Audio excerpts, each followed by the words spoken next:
Hello everybody! So I am back with another Terran strategy replay for our website.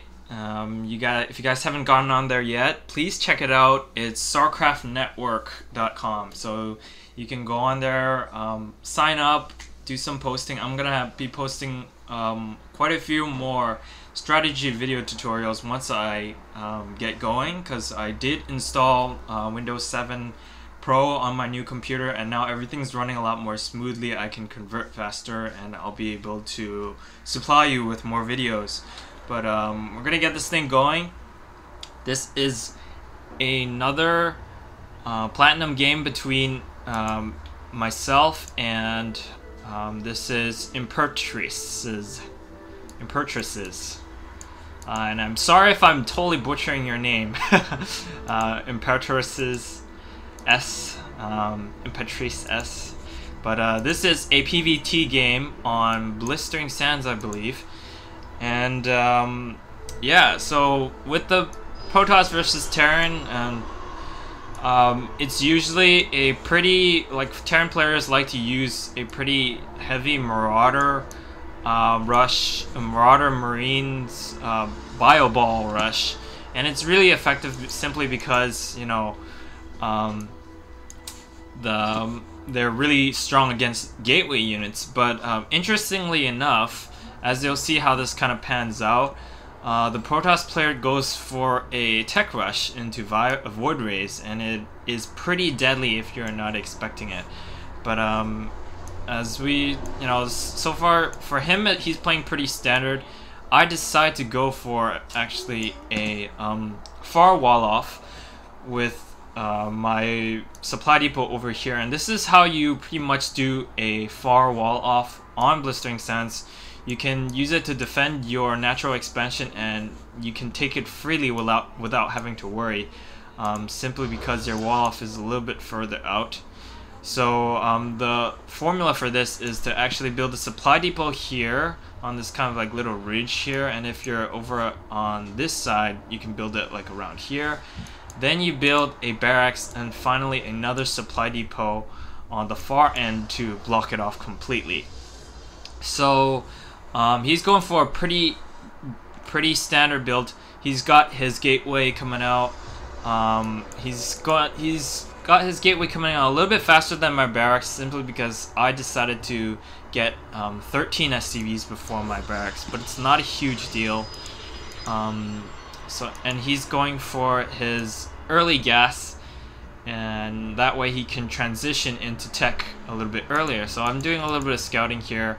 I realize that he is probably gonna go for some tech. I'm just not sure what, because with the cybernetics core you can actually go for warp gates or void rays, and there's no way to be certain. So this is pretty much what I see. He unfortunately is unable to see what I have, but I build my third supply depot over here simply because I want to have vision of these rocks. Protoss players are often pretty aware of the rocks, and they will use it to their advantage. If they build a good enough ground army, they can actually just push to the back here, and if you're not suspecting it, you will get overrun. So you want to be sure when you're on Blistering Sands that you create a supply depot or a pylon, or if you're a Zerg player, you have an overlord above your rocks so you can scout this out early on. But I'm just going for a pretty standard build. With Terran, it's pretty safe bet to go with Marauders at the beginning, simply because gateway units melt away like butter against a good Marauder Marine force. And so early on, Marauders are probably your best bet, because Zealots, if you have the concussive shells, they will tear apart Zealots, they will tear apart Stalkers, and Sentries are in the middle, so they'll go down pretty quickly too. So yeah, it's a pretty safe bet. But as you can see here, I've gone for my barracks, and then I've gone directly into my factory and 2 more barracks, because I am wanting to go for a pretty heavy Marine Marauder force. He is already getting his Stargates, and I do not know this simply because I did not manage to keep my scouting SCV in for long enough, and so I'm assuming that he is going for warp gates. But unfortunately, he decides to try and surprise me with these starports, and he's already producing his Void Rays. And good Void Ray rushers, you'll see, have a pretty good sense. And if he was planning to Void Ray rush me from the beginning, his best option would have actually been putting his Stargates right here, because then he can just fly them into my base without me knowing. And it's a pretty long trek around in order to see Void Rays from the back here. But he's producing his Void Rays. If he had gone for me right now, right at this moment, there would have been no way for me to defend against this, because at this point I'm just producing Marauders for any kind of ground force.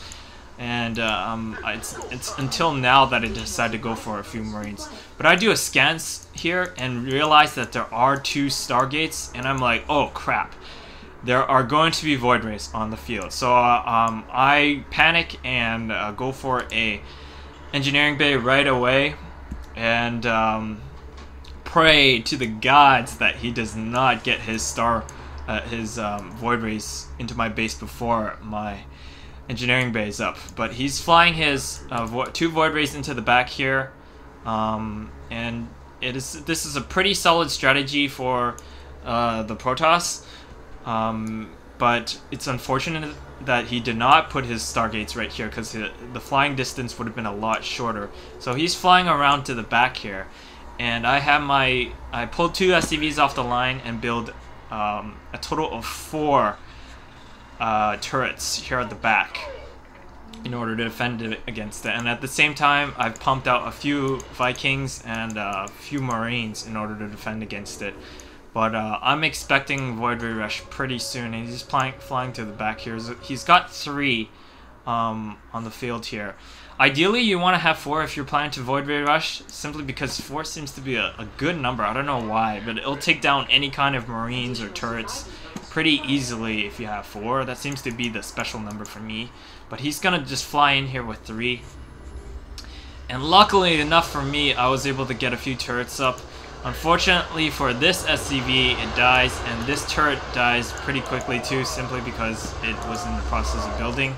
My Marines melt away almost instantly, but my Vikings save the day simply because they have that 12 range, and their damage is pretty good. Sorry, 9 range against the Void Rays, and their 7 range.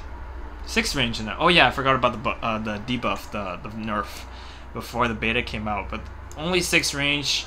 The Vikings would have been able to kite the Void Rays, and I was in a pretty good position. So I decided to fly my Vikings here out to the back of his base and scout out any more Void Rays, because 3 Vikings is pretty good against Void Rays.